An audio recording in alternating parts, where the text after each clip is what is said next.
tanya, kenapa buka mak? Aku bilang, ini sakitku mak. Dia bilang.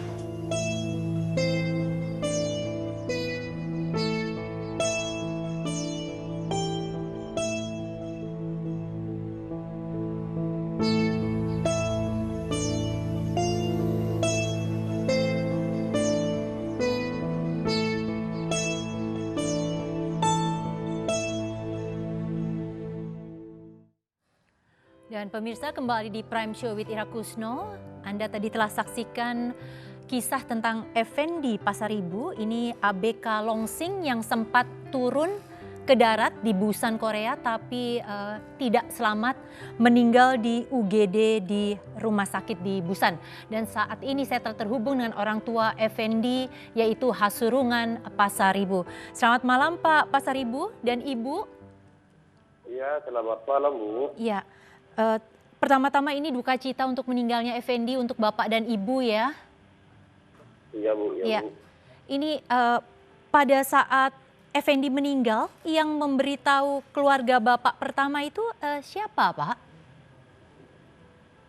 Waktu anak kami meninggal, yang pertama sekali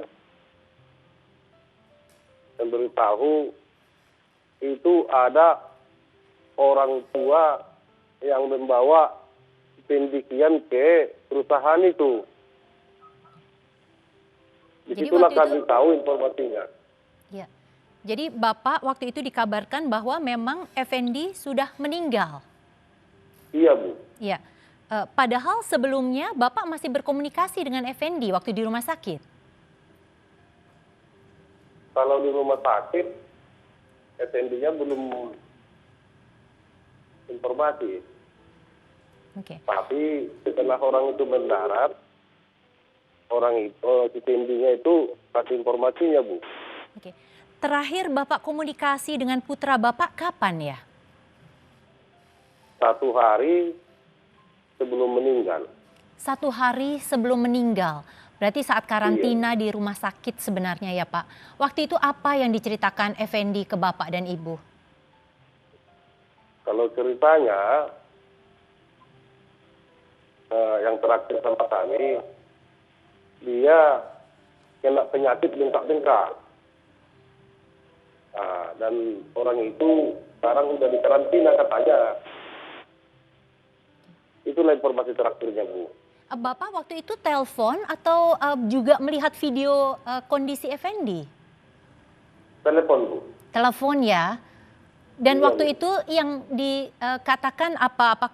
Apa sempat cerita mendapat perlakuan yang buruk di kapal atau ada cerita yang lain Pak? Kalau cerita masalah di kapal, dia selalu bilang aku mau pulang. Oke. Dan dia sempat menceritakannya itu kalau sudah mendarat akan pulang kampung. Itulah cerita terakhirnya. Oke. Apakah kemudian pada saat cerita mau pulang itu cerita lebih lanjut tentang perlakuan yang diterima di kapal atau apa yang dialami selama menjadi ABK? Kalau masalah cerita waktu kerja di kapal Bu, pernah dia ngomong kalau di sana kurang cocok lah dia. Tapi kalau untuk teman-temannya sesama ABK Indonesia, orang itu sangat kompak. Tetapi kalau ABK dari China, orang itu tidak kompak. Disitulah dia merasa tidak cocok di kapal itu. Oke.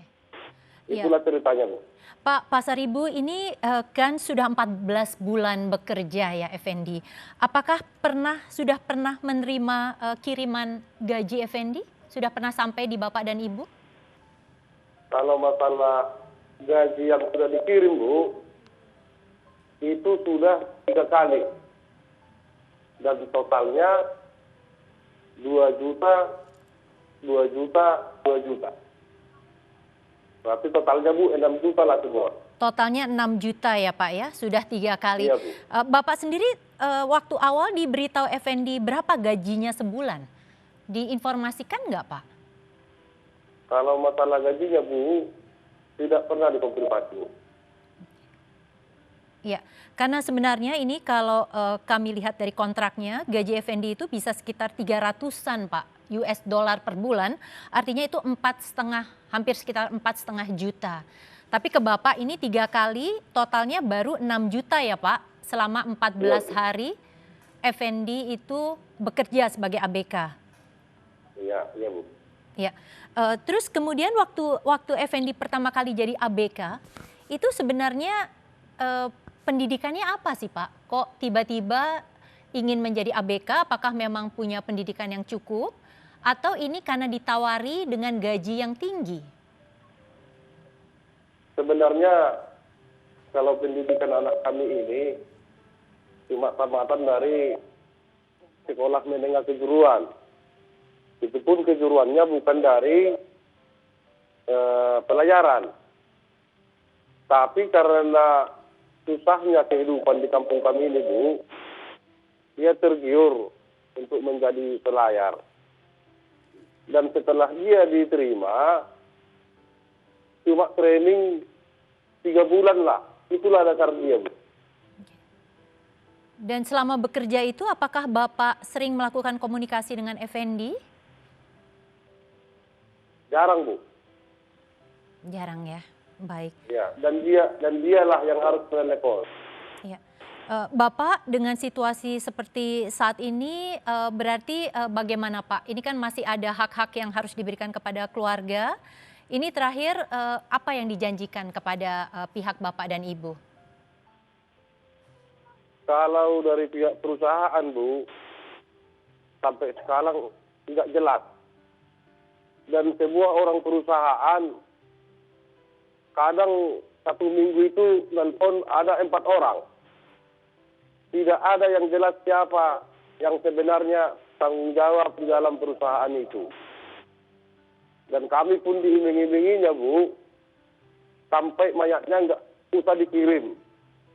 Dan untuk jasa penguburannya biar kami kirimkan. Itulah informasi dari perusahaan, Bu.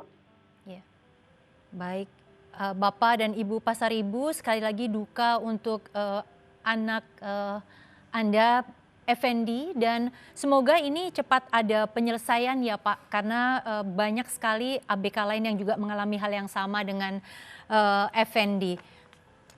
Dan sebenarnya saat ini kami sedang mencoba menghubungi Wibowo, yaitu mantan ABK yang pernah juga mengalami perbudakan, bahkan ini ditipu karena kemudian dijual di kapal penyelundup solar.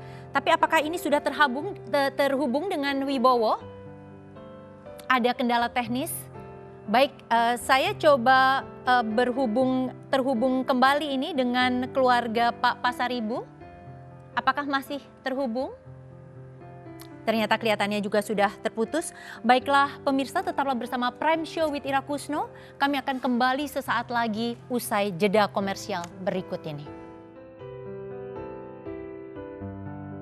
Video yang bakal kita lihat habis ini adalah video kenyataan tentang pelanggaran hak asasi manusia orang-orang Indonesia yang bekerja di, bilangnya apa ini, perkapalan Cina, yang ini loh kapal besar yang pergi nangkap ikan itu ya. Terjadi eksploitasi tenaga kerja.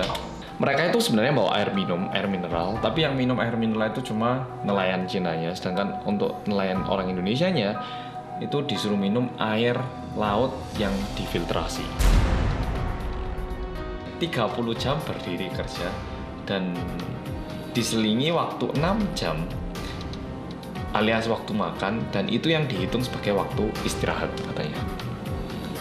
Gak masuk akal ya. 5 di antara nelayannya setelah bekerja 13 bulan hanya dibayar 120 US dollar. Berarti 1,7 juta rupiah setelah kerja 13 bulan. Berarti gaji bulanannya itu 100.000.